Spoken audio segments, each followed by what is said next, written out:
మన ఈ పిల్లలు they are not from too much posh society where వాళ్ళు వెళ్ళి కూర్చున్న వెంటనే టేబుల్ మీద భోజనం వచ్చేస్తుంది, వాళ్ళ ఇంట్లో ఇలా కొడితే క్లీనింగ్ మనుషులు ఉంటారు, అలాంటి పిల్లలు కాదు. మన పిల్లలు అందరూ 2 లక్షల కంటే తక్కువ ఉన్న ఫ్యామిలీ నుంచి ఉన్నారు. చదువు నేర్చుకోవాలి, ఆ బాధ్యతలో మనం ఉన్నాము. సో ఎవరైనా మిమ్మల్ని పని చెప్పించుకుంటున్నారని వదిలేస్తే ఇట్ ఇస్ బై ఆర్డర్ అని. They have to do roti making, they will do roti making. Somebody called from Jammikunta sending me photographs.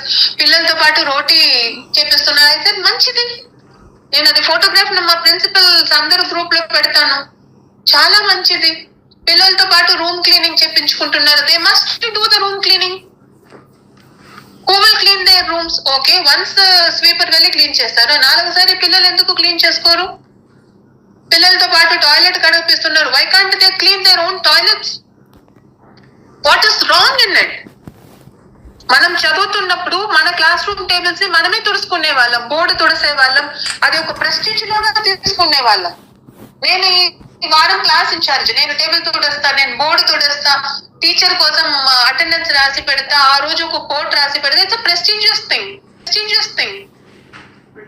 ఆయమ్మ రాకపోతే ఎక్కడ జానిటర్ క్లోజెట్ నుంచి స్వీప్ తీసుకొని వచ్చి స్వీప్ కూడా చేసి పెడతాను. నా వారంలో క్లాస్ రూమ్ మెరుపుగా ఉండాలి. It will shine. Ever children will not do, they shawl do.